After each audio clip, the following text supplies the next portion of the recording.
Damai sejahtera bagi kita semua. Berjumpa lagi bersama Renungan Merawat Jiwa. Saat ini kita akan bersama-sama merenungkan sabda Tuhan, yang diambil dari kitab Keluaran, pasal 38 ayat 1 sampai ayat 31. Lembaga Alkitab Indonesia memberikan judul, Membuat Mezbah Korban Bakaran. Dibuatnyalah mezbah korban bakaran itu dari kayu penaga, 5 hasta panjangnya dan 5 hasta lebarnya, 4 persegi, tetapi 3 hasta tingginya. Dibuatnyalah tanduk-tanduknya pada keempat sudutnya, tanduk-tanduknya itu dibuat seiras dengan mezbah itu dan disalutnya dengan tembaga. Dibuatnyalah segala perkakas mezbah itu, yakni kuali-kuali, sodok-sodok, bokor-bokor penyiraman, garpu-garpu dan perbaraan-perbaraan, semua perkakasnya itu dibuatnya dari tembaga. Dibuatnyalah untuk mezbah itu kisi-kisi, yakni jala-jala tembaga, di bawah jalur, mulai dari sebelah bawah sampai setengah tingginya. Dituangnyalah 4 gelang pada keempat ujung kisi-kisi tembaga itu, yakni tempat memasukkan kayu pengusung. Dibuatnyalah kayu-kayu pengusung itu dari kayu penaga dan disalutnya dengan tembaga. Dan dimasukannyalah kayu-kayu pengusung itu ke dalam gelang-gelang yang pada rusuk mezbah itu, supaya dengan itu mezbah dapat diangkut. Mezbah itu dibuatnya berongga dan dari papan. Membuat bejana pembasuhan.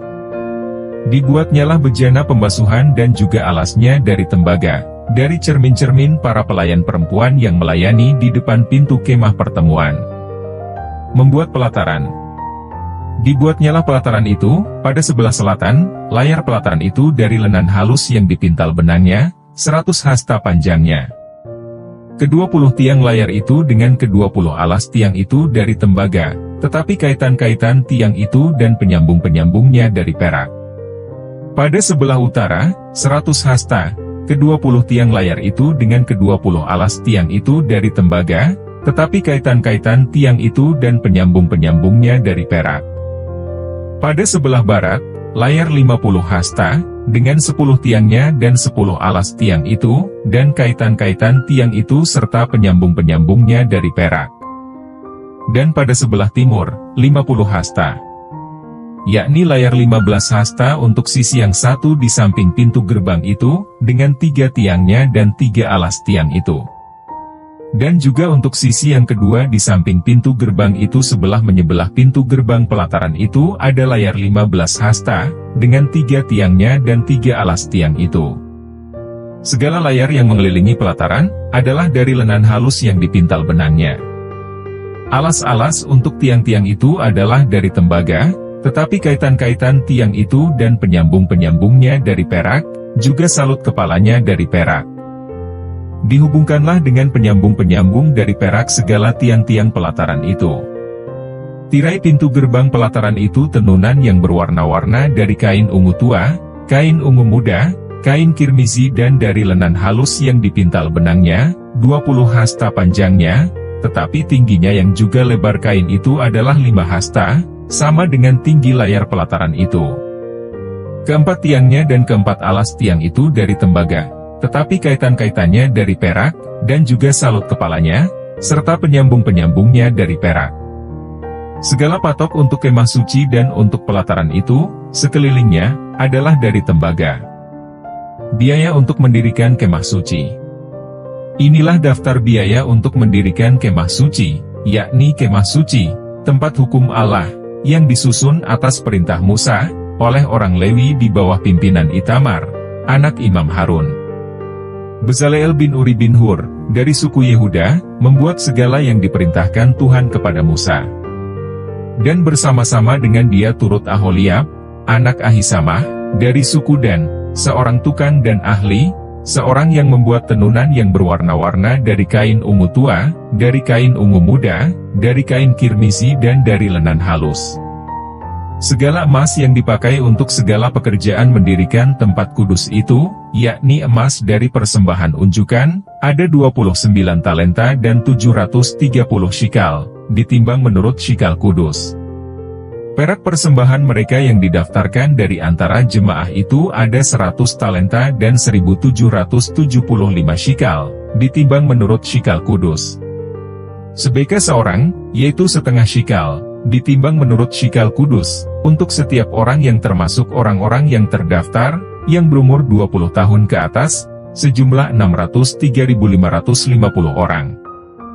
100 talenta perak dipakai untuk menuang alas-alas tempat kudus dan alas-alas tiang tabir itu, 100 alas sesuai dengan 100 talenta itu, jadi 1 talenta untuk 1 alas. Dari yang 1775 shikal itu dibuatnyalah kaitan-kaitan untuk tiang-tiang itu, disalutnyalah kepala tiang itu dan dihubungkannya tiang-tiang itu dengan penyambung-penyambung. Tembaga dari persembahan unjukan itu ada 70 talenta dan 2.400 shikal. Daripadanya dibuatnyalah alas-alas pintu kemah pertemuan, dan mezbah tembaga dengan kisi-kisi tembaganya, segala perkakas mezbah itu. Alas-alas pelataran sekelilingnya, alas-alas pintu gerbang pelataran itu, segala patok kemah suci dan segala patok pelataran sekelilingnya. Berbahagia setiap kita yang mendengar dan merenungkan sabda Tuhan. Tema perenungan kita saat ini, pertanggungjawaban kepada umat. Pekerjaan Tuhan memerlukan dana yang dipenuhi dari persembahan jemaat. Maka pengelola dana seharusnya memberikan pertanggungjawaban atas setiap penggunaan dana. Dalam bacaan hari ini, kita melihat bahwa Musa memberi pertanggungjawaban atas bahan-bahan yang dipakai untuk mendirikan kemah suci. Musa meminta seorang Lewi di bawah pimpinan Itamar, anak Imam Harun, untuk memberikan daftar bahan yang dipakai bagi pendirian kemah suci yang didapat dari persembahan jemaat. Emas yang dipakai adalah 29 talenta dan 730 shikal. Semua berjumlah 87.730.000 shikal emas. Perak yang dipakai didapat dari jemaat yang terdaftar, yaitu laki-laki berumur 20 tahun ke atas, yang berjumlah 603.550.000. Setiap orang yang terdaftar membayar setengah shikal, maka jumlahnya 603.550 kali 0,5 shikal sama dengan 301.775 shikal, yaitu sama dengan 100 talenta dan 1,775.000 shikal. 100 talenta tersebut dipakai untuk menuang alas-alas tempat kudus dan alas-alas tiang tabir masing-masing 1 talenta. Sedangkan yang 1775 shikal dipakai untuk kaitan tiang-tiang. Tembaga dari persembahan adalah 70 talenta dan 2.400 shikal, yang kemudian jika dijumlahkan menjadi 212.400.000 shikal dan dipakai untuk membuat alas-alas pintu kemah pertemuan dan mezbah tembaga dengan kisi-kisi tembaganya serta alas-alas lain. Kita melihat bahwa Musa mempertanggungjawabkan persembahan jemaat, baik yang berupa emas maupun tembaga atau juga perak. Dalam Keluaran 34, Musa meminta jemaat untuk memberikan persembahan khusus dari barang kepunyaan mereka sesuai dorongan hati masing-masing. Lalu setiap orang yang terdorong hatinya membawa anting-anting, cincin meterai, dan segala macam barang emas, lalu memberikan persembahan unjukan dari emas bagi Tuhan. Menjadi pribadi yang bertanggung jawab memang diperlukan kebesaran hati untuk berkomitmen. Namun sangat disayangkan di era saat ini, semakin merosotnya nilai tanggung jawab itu sendiri.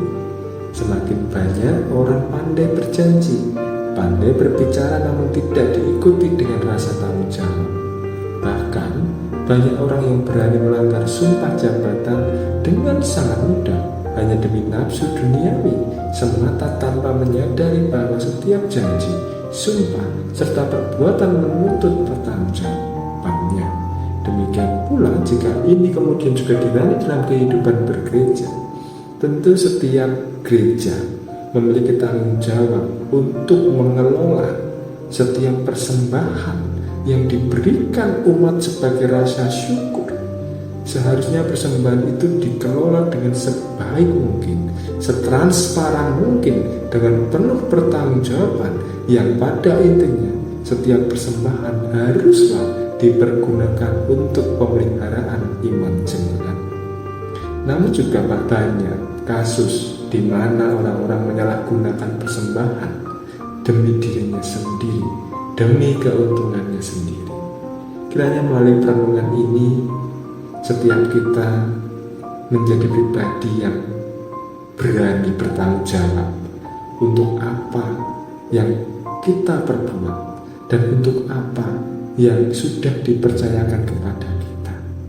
Mari kita menjadi pribadi yang bertanggung jawab.